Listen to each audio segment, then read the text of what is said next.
All set now? Yep, that looks Yes. good, Kristyn. Thank you. Sorry about that.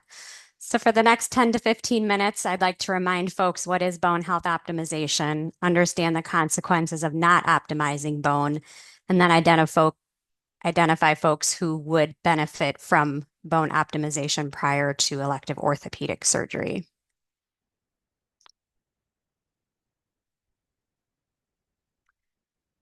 So we have been working on defining bone health optimization at UW now for several years. So for us, it's the process of bone health assessment, identifying and correcting metabolic deficits, and then initiating treatment when appropriate for skeletal issues. And there's increasing evidence that there's links between poor bone health and poor outcomes after orthopedic surgery, which we'll discuss in a little while. And if you improve that prior to the surgery, you can change those outcomes. So is this process, what our goal is to diagnose osteoporosis by getting a DEXA prior to surgery. We can also discover other diseases by history and lab testing, correct nutritional deficiencies, which are pretty common, provide nutritional support, especially protein for healing, try to reduce falls after surgery to prevent fractures, and then prescribe bone active medications from our orthopedic bone health practice surrounding their surgery. So we started our program with targeting adults after fractures because we felt like they were the low-hanging fruit. They've already had an issue, but surgeons quickly realized, why don't we try the other direction and look at the bone health prior to surgery, even if they have not had a fracture before. And within our program, that has been a very logical extension because we're treating the same disease. Really, the only difference is the urgency, perhaps. Maybe we want to get those patients in a few weeks, not 8 or 9 or 10 months, because we want to optimize them before surgery, which is happening in 2 to 3 months typically. So case finding is the biggest piece here. How do we determine which patient should have this service before their surgeries? Do that workup and management within our group. Refer out if we find things that we don't feel comfortable treating, and we try to, keep that list so that, we're very consistent within our practice. But then network so we have folks that can help us if we find things that are unexpected. And the reason our orthopedics departments decided to take this on was because it is such a common problem, which we'll see. We're already treating adults with fractures, so they're a captive audience. We're experiencing the intraoperative complications of breaking a bone when we're sawing that femur or pounding in our hardware. We're seeing poor outcomes in adults whose bone is thin, and there's mounting evidence if you correct those deficiencies before surgery, you can mitigate some of those negative effects. And there's just a recognition in our institution that we're not doing an excellent job of screening, just like the rest of the world. Less than 20% of adults have their DEXA on time. So when you look at large populations of adults having surgeries, and we do tens of thousands of joint replacements,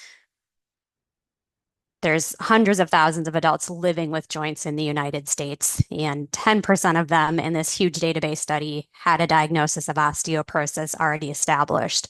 And if you look at their consequences, those adults have a much higher risk of fractures next to their joint replacements, loosening of their hardware, infections next to their hardware. And if you just put that all together, there's a higher increase of all of these events in adults with poor bone. And these are bad fractures when they happen next to joint replacements. These are examples of several patients I've seen. It's hard to put that bone back together. There's lots of hardware and plates and screws required. And the biggest consequence is once they have these fractures repaired, they cannot ambulate and put weight on that leg for 6 to 8 weeks. So they usually have to go to rehab and can't take care of themselves.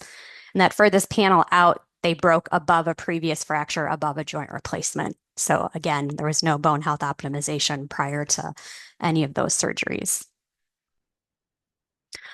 So we looked at our population of patients that we've seen and published this within the last year. So we looked at 155 patients over a 4 to 5 year period, average age 75, common to have osteoporosis at that age.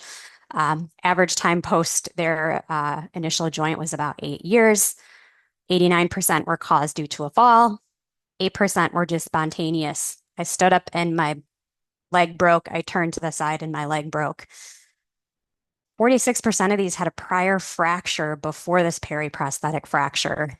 And when we reviewed their data very carefully, 67% could have been diagnosed with osteoporosis prior to this periprosthetic fracture based on data that was available in their medical record already. And very few of these patients were being treated, even those that had an established diagnosis. And the International Society for Clinical Densitometry actually convened a working group to try to, figure out who would benefit from getting optimization prior to surgery. And, it's the common things that we screen for in any adult that might have, a risk: age, inflammatory arthritis, steroid use, diabetes, history of low trauma fracture as an adult, and then a FRAX score without BMD that's higher than the average woman at age 65. Additionally, their recommendations say that you should consider bone health before any surgery. And if you're sawing that bone during the surgery and it feels soft, it doesn't feel as strong as you expect it to, you should definitely look into that right away. So we looked at several hundred patients who were treated at our facility with joint replacements. And the incidence of osteoporosis in these populations varied from about 18% to 32%. So again, very common. So we need to find these folks prior to surgery so we can do something about that because, 1 in 5, 1 in 3, that's a lot of potential complications if we don't identify those folks. So there isn't enough data in this realm to say for sure that we're reducing these complications yet because this is a newer concept, but it certainly makes logical sense that if we can mitigate bone loss, that bone should be healthier and would be less likely to break.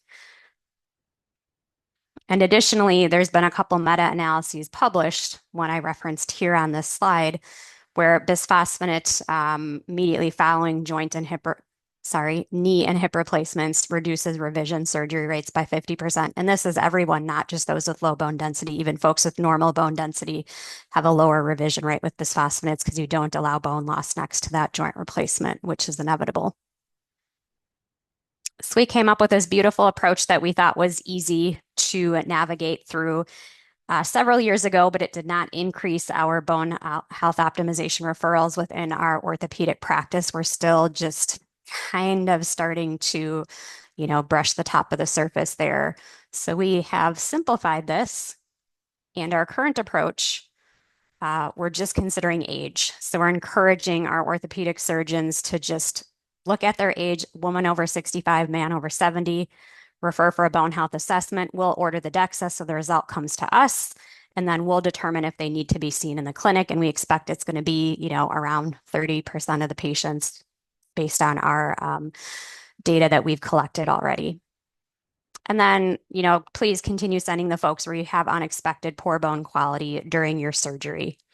And then once we've convinced them that this is working well and we're seeing an increase in referrals, then we'll try to figure out a way to at least capture the folks that have had a fracture. But just starting with age, we're hoping will increase the referral base. So for any practitioners that are treating adults, if you have a patient who's considering an elective orthopedic surgery, if you order that DEXA, if it has not been done in the previous 2 years before they hit that surgeon's office, and there's usually a wait time of 1 to 2 months, you can get that DEXA done. They already have that information at their fingertips before they even get to the office. And again, just using age-based criteria should work pretty well. But then, those low trauma fractures would be the next ones to really think about. So just to bring things back here, I hope I've convinced you that osteoporosis is very common in adults facing elective orthopedic surgery. And if you don't address that ahead of time, that does increase the risk of complications, particularly fractures next to their joints or loosening of their joints requiring revision surgery. So if we can optimize that bone health prior to surgery, just starting with that DEXA for age criteria, we hope to make a difference because there is this epidemic of periprosthetic fractures occurring. We're seeing more and more of those over the last 5 to 10 years. So we need to identify those folks that are at risk. And again, age certainly increases risk. So let's just start there. And I thank you. Kristyn, thanks a lot. That was terrific. And the work you do is great. Can I ask a practical question for myself about patients? So I see a patient because we have this now too.